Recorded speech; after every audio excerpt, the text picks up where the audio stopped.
Amos 5. Ratapan tentang Israel. Dengarlah perkataan ini yang kuucapkan tentang kamu sebagai ratapan, hai kaum Israel.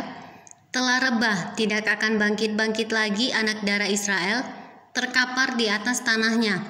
Tidak ada yang membangkitkannya. Sebab beginilah firman Tuhan Allah kepada kaum Israel, kota yang maju berperang dengan 1000 orang, daripadanya akan tersisa 100 orang. Dan yang maju berperang dengan 100 orang, daripadanya akan tersisa 10 orang. Jalan yang menuju hidup, sebab beginilah firman Tuhan kepada kaum Israel. Carilah aku, maka kamu akan hidup. Janganlah kamu mencari Betel, janganlah pergi ke Gilgal, dan janganlah menyeberang ke Beersheba. Sebab Gilgal pasti masuk ke dalam pembuangan dan Betel akan lenyap. Carilah Tuhan, maka kamu akan hidup, supaya jangan ia memasuki keturunan Yusuf bagaikan api, yang memakannya habis dengan tidak ada yang memadamkan bagi Betel. Melawan perkosaan keadilan, hai kamu yang mengubah keadilan menjadi ipuh, dan yang mengempaskan kebenaran ke tanah. Dia yang telah membuat bintang Kartika dan bintang belantik, yang mengubah kekelaman menjadi pagi, dan yang membuat siang gelap seperti malam. Dia yang memanggil air laut dan mencurahkannya ke atas permukaan bumi. Tuhan itulah namanya. Dia yang menimpakan kebinasaan atas yang kuat, sehingga kebinasaan datang atas tempat yang berkubu. Mereka benci kepada yang memberi teguran di pintu gerbang, dan mereka keji kepada yang berkata dengan tulus ikhlas. Sebab itu, karena kamu menginjak-injak orang yang lemah dan mengambil pajak gandum daripadanya, sekalipun kamu telah mendirikan rumah-rumah dari batu pahat, kamu tidak akan mendiaminya. Sekalipun kamu telah membuat kebun anggur yang indah, kamu tidak akan minum anggurnya. Sebab aku tahu bahwa perbuatanmu yang jahat banyak dan dosamu berjumlah besar.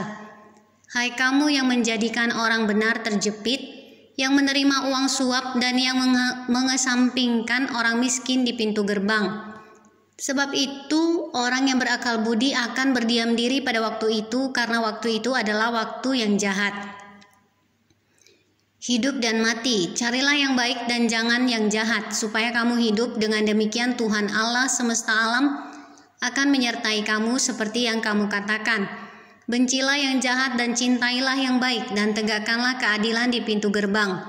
Mungkin Tuhan Allah semesta alam akan mengasihani sisa-sisa keturunan Yusuf.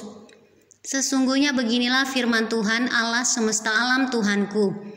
Di segala tanah lapang akan ada ratapan, dan di segala lorong orang akan berkata, wahai. Petani dipanggil untuk berkabung, dan orang-orang yang pandai meratap untuk mengadakan ratapan. Dan di segala kebun anggur akan ada ratapan, apabila aku berjalan dari tengah-tengahmu, firman Tuhan. Hari Tuhan. Celakalah mereka yang menginginkan hari Tuhan. Apakah gunanya hari Tuhan itu bagimu? Hari itu kegelapan, bukan terang, seperti seseorang yang lari terhadap singa. Seekor beruang mendatangi dia, dan ketika ia sampai ke rumah, bertopang dengan tangannya ke dinding. Seekor ular memagut dia. Bukankah hari Tuhan itu kegelapan dan bukan terang, kelam kabut dan tidak bercahaya? Ibadah Israel dibenci Tuhan. Aku membenci, aku menghinakan perayaanmu, dan aku tidak senang kepada perkumpulan rayamu. Sungguh apabila kamu mempersembahkan kepadaku korban-korban bakaran dan korban-korban sajianmu, aku tidak suka, dan korban keselamatanmu berupa ternak yang tambun.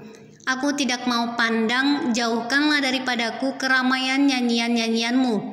Lagu gambusmu tidak mau aku dengar. Tetapi biarlah keadilan bergulung-gulung seperti air, dan kebenaran seperti sungai yang selalu mengalir. Apakah kamu mempersembahkan kepadaku korban sembelihan dan korban sajian selama 40 tahun di padang gurun itu? Hai kaum Israel, kamu akan mengangkut sakut rajamu dan kewan dewa bintangmu, patung-patungmu yang telah kamu buat bagimu itu, dan aku akan membawa kamu ke dalam pembuangan jauh ke seberang Damsyik, firman Tuhan yang namanya Allah semesta alam.